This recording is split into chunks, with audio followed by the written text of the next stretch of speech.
¿Qué tal, chicos del grado noveno? Este es el segundo tema que nos estaba quedando pendiente para explicar lo que vimos en clase, para que tengan un material adicional a lo que vimos en clase. Bueno, es la economía colombiana en el siglo XX, los aspectos más importantes. Lo primero que vamos a decir es que Colombia entró al siglo XX con una economía deteriorada, con una economía en crisis. ¿Debido a qué? Pues a todas las guerras civiles que ocurrieron en el siglo XIX.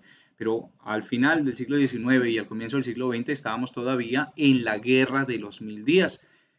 Fruto de esa guerra quedamos con una economía devastada y una descomposición social, una frustración, un sentido de, de desánimo económico que nos llevó a la separación de Panamá en 1903 debido a que los panameños pues siempre añoraron tener su canal y no pudimos cumplirle con el deseo de la construcción de ese canal, lo que sí hizo Estados Unidos y les endulzó el oído para que ellos finalmente se separaran de Colombia. Nosotros perdimos entonces con la separación de Panamá una oportunidad de oro para desarrollar nuestro comercio y nuestras exportaciones de manera mundial. Y nos quedamos con el puerto de Cartagena, de Barranquilla y después con el de Buenaventura, pero no con la importancia que hubiera sido el canal de Panamá.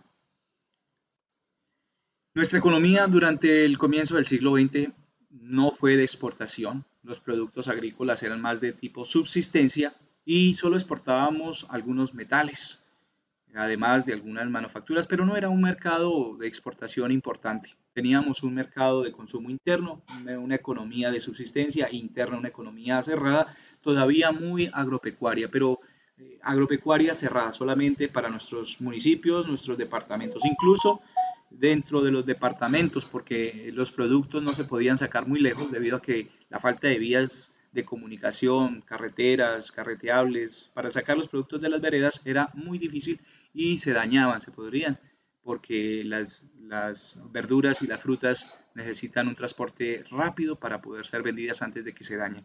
Por eso no fue sino hasta después de la década del 20 que empezó nuestro desarrollo agrícola en serio cuando llegó el café, que llegó por Santander, pero que se acomodó definitivamente en la región que hoy conocemos como del eje cafetero, la antigua Gran Antioquia o Antioquia Vieja, la Gran Antioquia, en donde se cultivó el café con una cultura, con un deseo de producir el mejor café del mundo.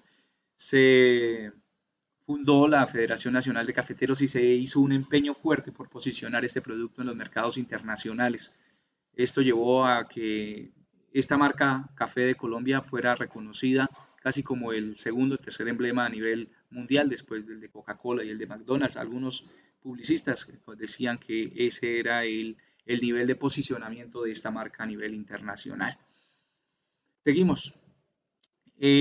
A comienzos del siglo XX ya existían algunas pequeñas industrias cerveceras, pero eran muy artesanales. Solamente cuando llegaron los alemanes aquí en Santander y pusieron las primeras empresas cerveceras y después las trasladaron a Bogotá, comienza el desarrollo de la industria cervecera, lo que fue finalmente Bavaria que compró las demás empresas cerveceras tanto en la costa como sería Águila o como serían las demás empresas cerveceras en todo el país. En el siglo XX, pues obviamente también se recuerda en la década de 1920 al 30 la producción de banano, la situación de la United Fruit Company y cómo se empieza a entregar estas concesiones para la exportación de banano a otros países. Fue el tiempo en que pudimos haber hecho las cosas bien, pero definitivamente no la hicimos. Ahorita vamos a hablar sobre la matanza de las bananeras. Hacia la década de los 20, finalizando, también llegan los millones que se recibirían por la indemnización de Panamá. Esa plata que llega en dólares, además de unos créditos en entidades internacionales que solicitó el presidente de entonces, Pedro Nelo Espina, nos va a permitir comenzar a desarrollar nuestra infraestructura que estaba bastante atrasada, algunos puertos, algunas vías, algunos puentes, algunas líneas de ferrocarril. A ese proceso de prosperidad en la década del 22 al 29 se le denominó la prosperidad al debe, la danza de los millones. Llegaban los millones de la indemnización de Panamá, pero además se pedía plata prestada a la banca internacional. crecimos. Sí, hubo un crecimiento de la economía, hubo un impulso a las pequeñas empresas y esas pequeñas empresas comenzaron a crecer, definitivamente comenzaron a fortalecer la economía del país. Lamentablemente, lo que les estaba diciendo, la violencia siempre ha estado también allí dificultando el desarrollo económico de nuestro país.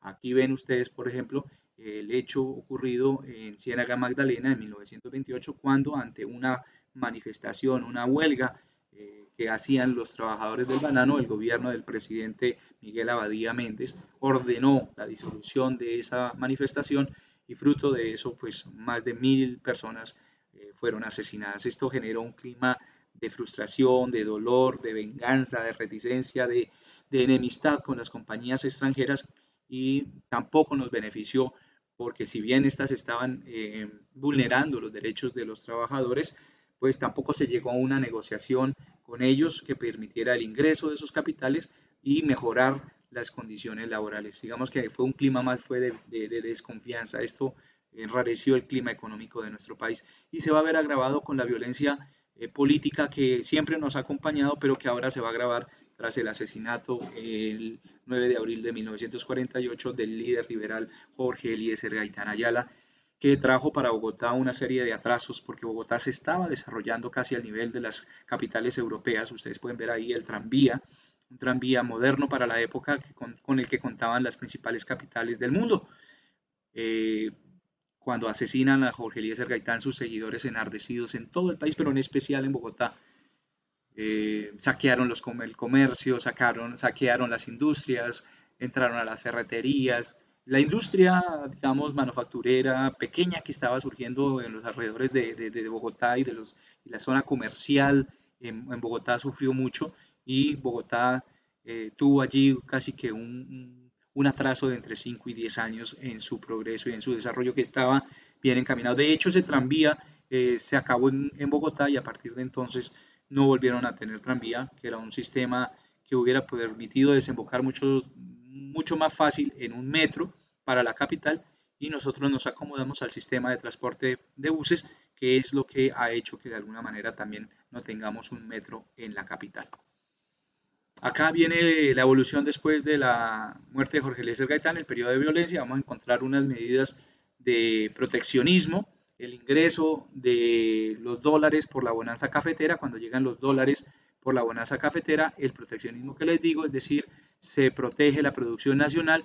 Aquí está el primer estudio de desarrollo económico colombiano hecho por el señor Joseph Lebret y además durante la década del 59, en los años 59 y 60, década del 60, se impuso más medidas proteccionistas y se da el impulso al primer plan de desarrollo colombiano en 1961, ya con una visión de desarrollo. Gracias también al presidente Carlos Lleras Restrepo, que significó un cambio, un viraje positivo en el desarrollo económico colombiano. Hacia el 68 se empieza a sustituir las importaciones y esto mejora la perspectiva de la industria nacional al proteger la industria nacional y al sustituir las importaciones por productos colombianos, pues la empresa y la industria colombiana aumenta.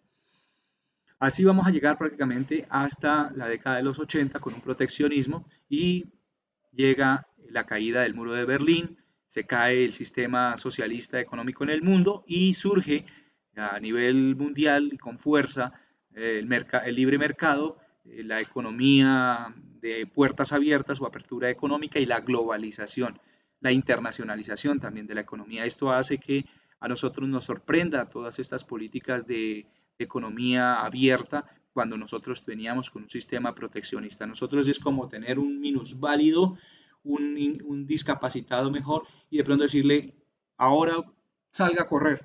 Nosotros estábamos con unas medidas que nos impedía desarrollarnos nuestros procesos industriales y comerciales y nos sorprende la apertura económica y el mundo globalizado. Nosotros no estábamos preparados y a pesar de eso, pues Colombia hizo un esfuerzo para adaptarse. Prueba de ello fue la Constitución del 91, con unas reformas estructurales a nivel de comercio internacional como la apertura hacia el exterior, eliminando controles excesivos administrativos que dificultaban las exportaciones y las importaciones y además la reducción de tarifas para la importación de materias primas y de mercancía, importantísimo para la producción de bienes dirigidos hacia la exportación. Y aquí encontramos un resumen precisamente de las diferentes etapas que vimos. Del 29 al 45 éramos solamente agroexportador, pero entre comillas, porque como les decía, en ese entonces, como no teníamos buenos caminos ni buenas vías, pues esto realmente no es que fuéramos grandes exportadores. Cuando comienza a desarrollarse las vías y comienzan a construirse puentes y puertos, podemos decir que aquí sí, en el 45 tenemos un producto nacional como el café, también estamos hablando del banano, aunque en este cuadro no está, y entre el 67 y el 85 estamos promoviendo las exportaciones, estamos preparándonos casi para un mundo que requiere mayores productos, especialmente los manufacturados. Durante este periodo estamos todavía en la Guerra Fría. Después llega la reestructuración industrial entre el 85 y el 90. Llegan nuevos agentes económicos, el sector minero, los inversionistas extranjeros, los empresarios. Obviamente el Estado siempre ha estado como el principal agente económico. Productos se van diversificando y a partir del 90 encontramos lo que es la economía hasta nuestros días. Es una economía derivada de la apertura económica y de las políticas de globalización e internacionalización, lo que nos lleva prácticamente a un sistema de economía libre que se ha agudizado y que algunos han llamado incluso políticas económicas neoliberales, un neoliberalismo que es un capitalismo acentuado.